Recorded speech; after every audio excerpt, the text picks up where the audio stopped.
Always central to global growth, the oil industry is in turmoil once more. We talked to Carole Nakhle to explore some of the fundamental developments taking place in the industry today. Carole, welcome to Raw Talks. Thank you.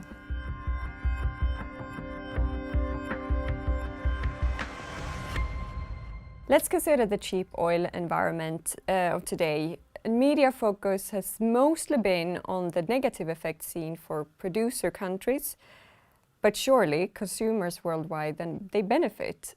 Which of the two has most effect on the global economy? I would say neither, because if you look at the importance of the oil in today's global economy, it's much lower than it was in the 1970s, for instance. So because of the improvement of efficiency, we are using less oil to produce the same unit of GDP or gross domestic product.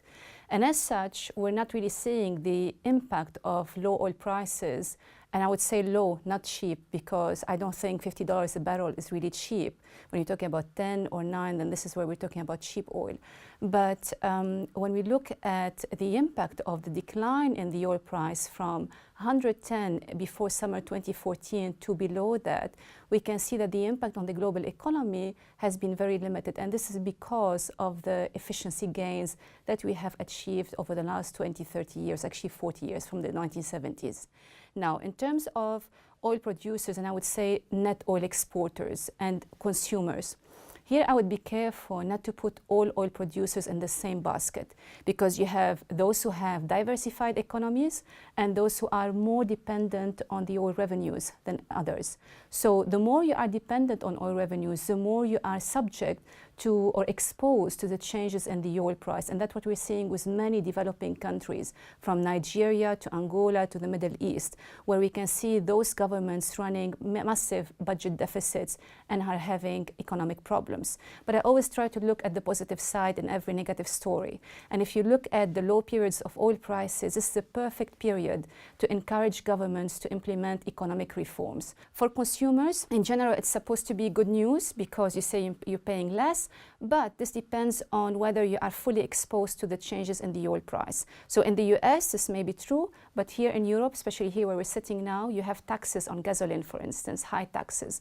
So they dampen the effect of the changes in the oil price on the consumption.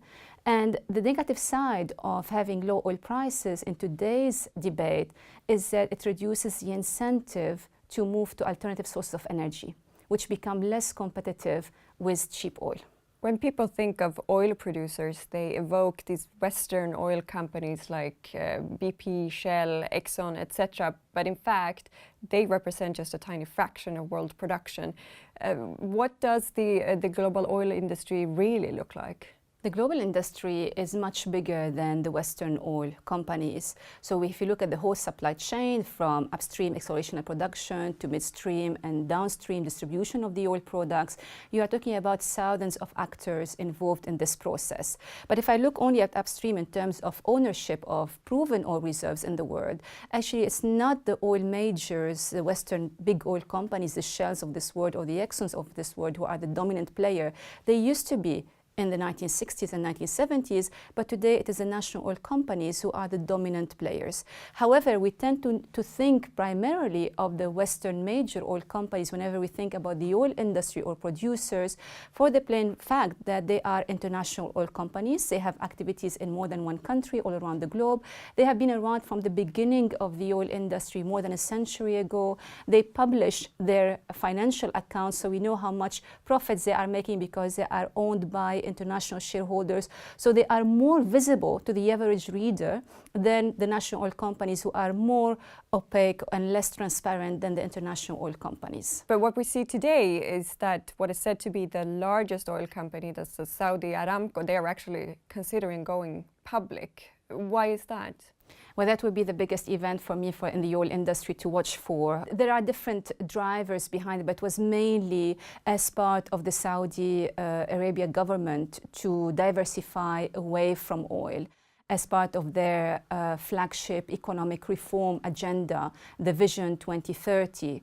And one way to encourage the private sector or investment in the country is through privatizing a share of Saudi Aramco. But mind you, we're talking about really a very small share of Saudi Aramco. Now, from my side, what I always ask is that why the Saudis are going down that route instead of simply opening their upstream oil sector to the international oil industry, because they are still one of the very few countries in the world that remain close to upstream oil and gas investments by private companies. So until now, I haven't come across a convincing answer. So why do you go down the route of IPO instead of opening the sector to private investment? Let's move into the area of investment. You have stressed that lower oil price lead governments to compete for investment. But what is it investors are looking for? Like any investors around the world, irrespective of the industry, investors look for justified return for a certain risk,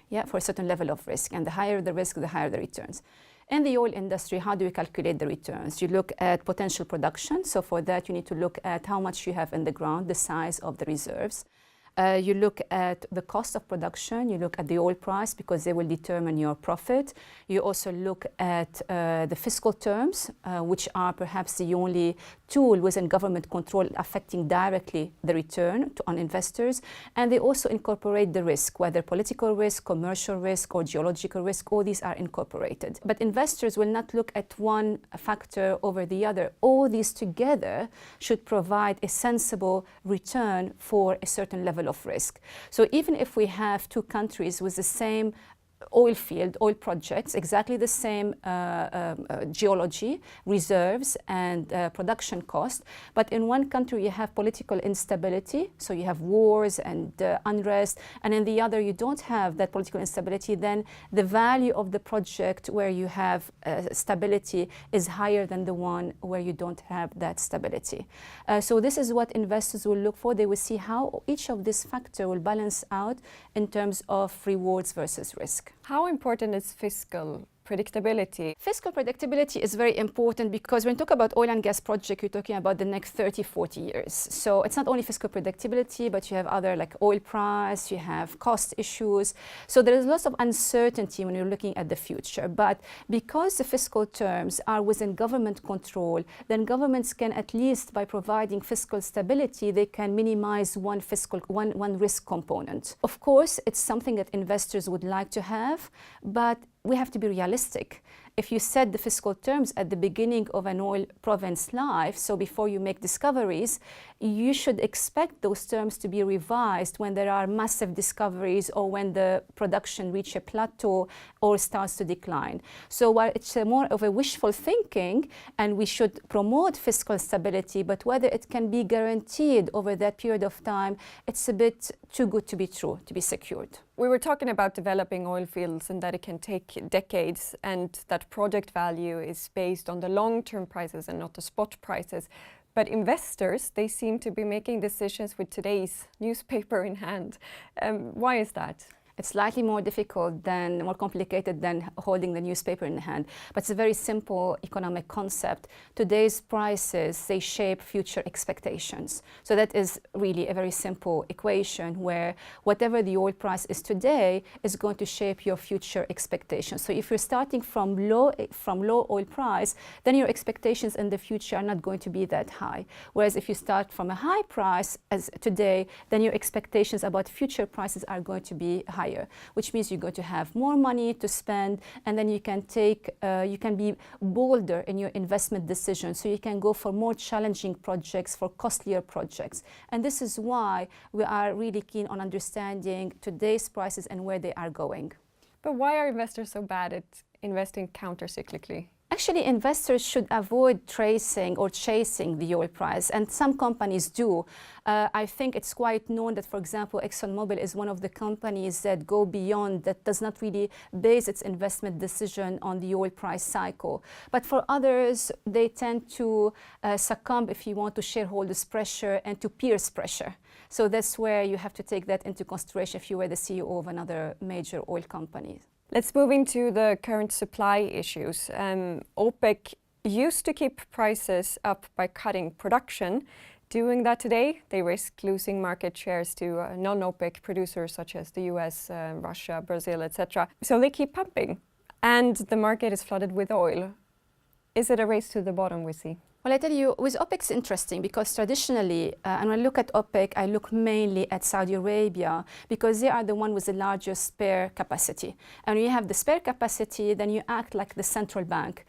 So you become the swing producer, adjusting your production level to meet certain market realities. So if the prices are going down, you don't want them to go too low. So what you end up doing, you cut your production to put upward pressure on prices. But by the same token, if prices are too high, you don't want them to go further up because otherwise you encourage the development of alternatives and you lose your customers. So you tend to increase your production to kind of balance the market.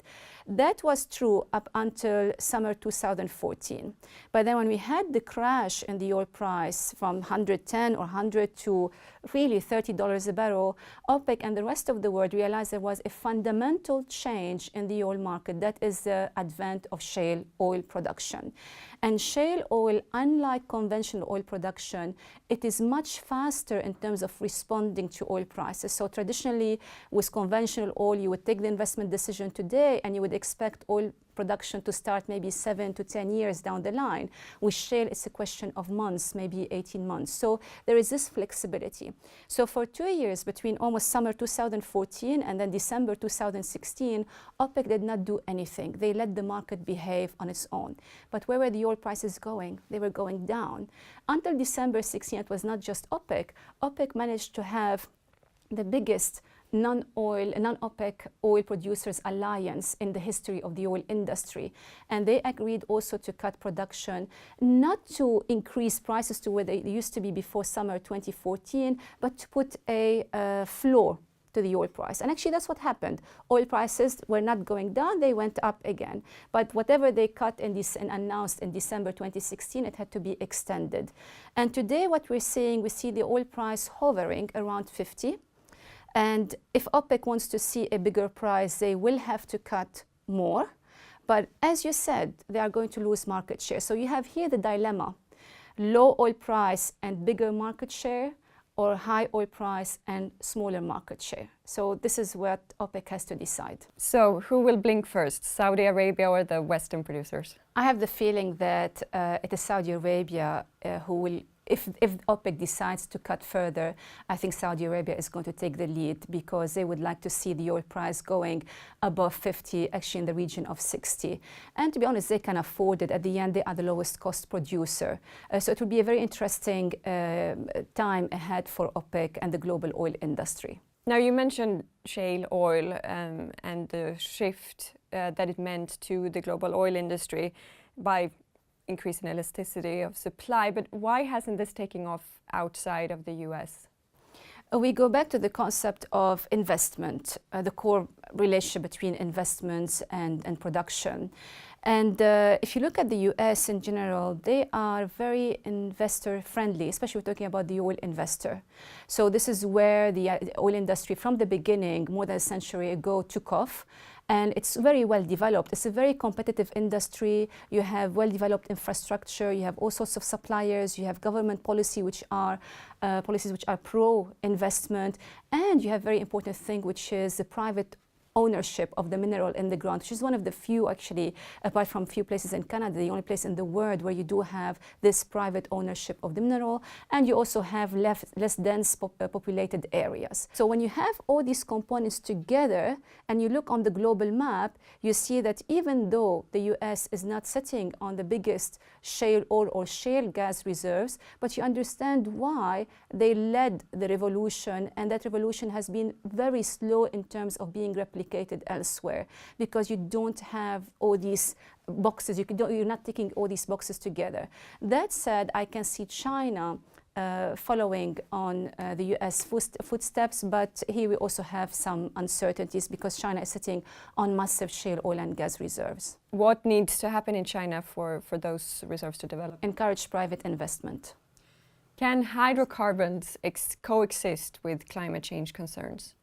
They already do. So the transition to a cleaner, greener future is not going to happen overnight. I know we would like to see that, but we have to be realistic because so many products come from oil, not only the transport sector, but many products in this room come actually from oil. So our modern societies are built on being more of an oil economy than a post-oil economy. We are seeing the transition, but that transition is going to be gradual. And we're talking mainly about after 40, 50 years down the line. I don't like to make forecasts beyond 10 years because no one knows how fast the technology is going to change. But I think for the time being, they have to coexist because we don't have many other choices. What we see in the Middle East in some countries that they are actually now making big commitments to switch to renewables. Is that just rhetoric or is there substance behind those commitments? They are making big commitments, but when you travel around in the Middle East, you don't really see much of renewable energy, mainly if you think about solar power, for instance, because this is where you have plenty of sun. But it's not because of lack of commitment, but because of the reality. You're talking about desert there. So the heat is affecting the solar panels, and the sand is also affecting the performance of the solar panels. Some countries like the UAE went down the route of having nuclear power plant, but that comes with a massive price tag, and this cannot be easily replicated in other countries in the region. So we are seeing that commitment, but let's face it, I don't see this happening in the near future. But can the money that they make on oil, can that fund the post-oil transition? It is funding it. This nuclear power plant in the UAE did not come from other money than the oil money. And elsewhere, if you look globally, so if you move away from the Middle East and look globally, if you look at the taxes paid by international oil companies and by consumers and how much they generate revenues to governments, these revenues are being used to fund renewable energy because renewable energy is heavily subsidized, so they need the government backing. Carole, thank you very much for joining Raw Talks. Thank you for having me with you. And to keep up with the new debate on extractives and development, join us at rawtalks.org.